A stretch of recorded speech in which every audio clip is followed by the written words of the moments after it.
welcome back to part 2 of the 10 must-haves in a marriage. I'm Rebecca.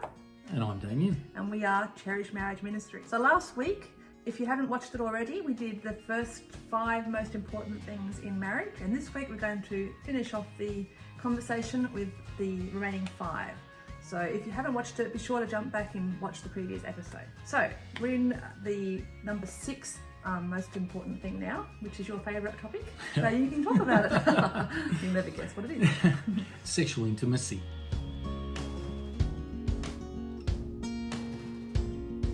Obviously, it's important in a relationship, not only to be spiritually together, but also to be physically together as well too. And we understand that sexual intimacy encompasses a big field. But obviously the main point to it is that both people are okay with what boundaries are set and what can and can't be done in the bedroom. Sexual intimacy is obviously 2 people becoming one. That's right. And God designed sexual intimacy for marriage. So he created, I like to think of it as a big playground with a fence around the outside, which are your boundaries. And as long as what you're doing isn't causing any harm or pain to anybody, or not going against their wishes, and isn't against anything that's in the Bible, tells you what kind of what the guidelines are. But it's meant to be for pleasure. So yeah, most definitely. Yeah, and we shouldn't use sex as punishment either. So you don't use it as a punishment if your spouse upsets you, or use it for blackmail or anything like that. We're meant to be mutually submitting to each other to meet each other's desires. So yeah, sex is a good thing and it should not be abused. But enjoy. And if you've been abused in the past, then get help. There's help out there, counselling. So it's really important that you try and fix any issues you may have in that area, or if you've got physical issues that may affect your libido, or something physical that's not working properly maybe, just chat to your doctor, because it's really important that you both can be intimate together. Yeah, ultimately it's not holding one against the other as well too. So if you do have problems, you've got to acknowledge it and make sure you discuss with your partner and communicate about it, and then move on to what direction that you need to do to get it fixed. And have fun together. You need to play games. There's all kinds of things you can do in the bedroom, just saying. So it doesn't have to be staring at the ceiling and thinking about what colour to paint it, you know what I mean? So, but yes, beige. That was a little joke. Yes, so talk to each other about what you do and don't like. That's back to the communication again. Yeah, most of them. Yeah. Okay, so number 7 is non-sexual physical touch.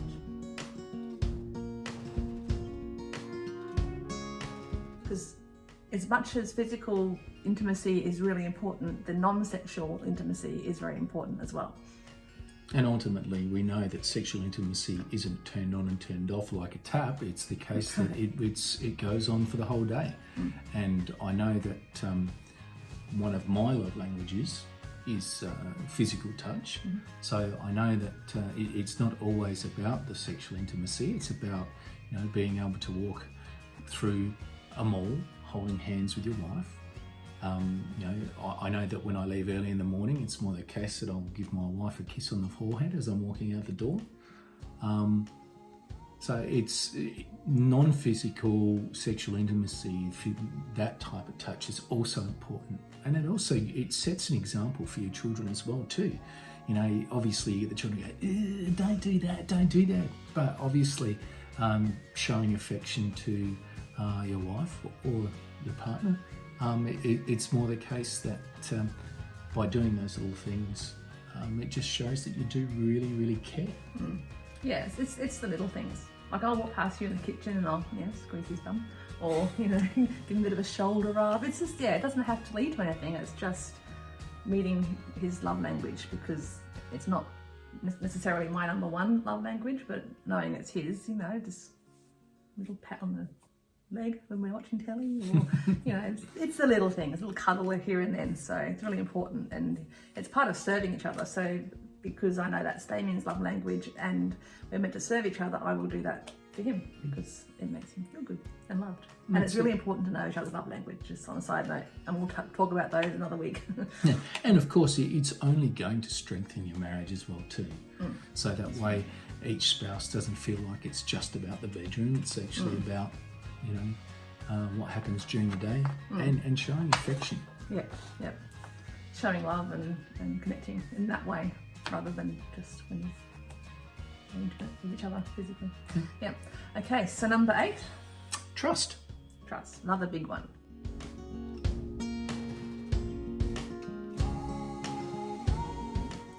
It's the case that we have an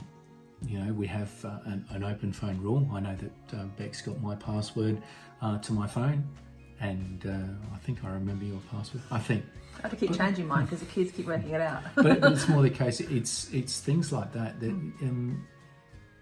develops and develops trust. Well, ultimately, a marriage can't survive without trust, because if you can't trust your spouse, you can get trust. You need to be able to, have that trust in them. Exactly. No hidden secrets, no nothing. Open book, be transparent. Yeah. Trust. Being intentional as well, to talk about everything and share everything.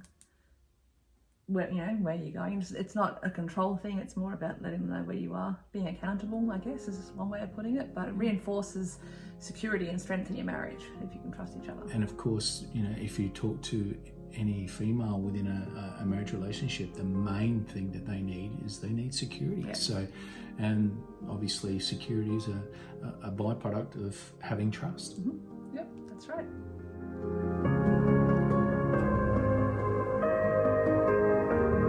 So every marriage goes through difficult seasons, and some are harder than others. So there'll be times when your spouse might do or say something wrong, where you let each other down, but it's really important that we forgive each other as quickly as we can.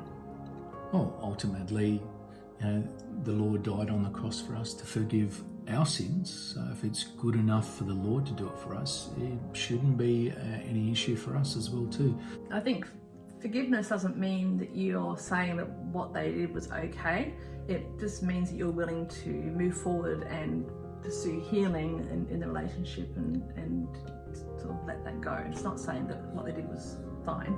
Of course not. Yeah, it doesn't always come naturally to forgive someone, so that's another thing that's a choice in marriage. You choose to forgive, even if you don't feel it straight away. And sometimes you have to choose it over and over again.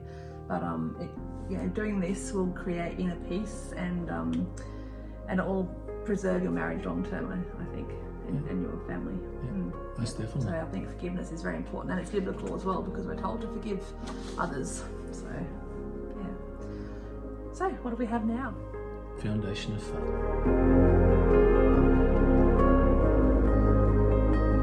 Very important. And we touched on this earlier, but building your marriage on Christ is key. If you don't have Christ as the centre of your marriage, or you're not submitted to Christ, then it can cause all kinds of problems, I think, in the marriage, because you're kind of, you can be not united front. You kind of, one wants to be the boss. Yeah. That makes sense.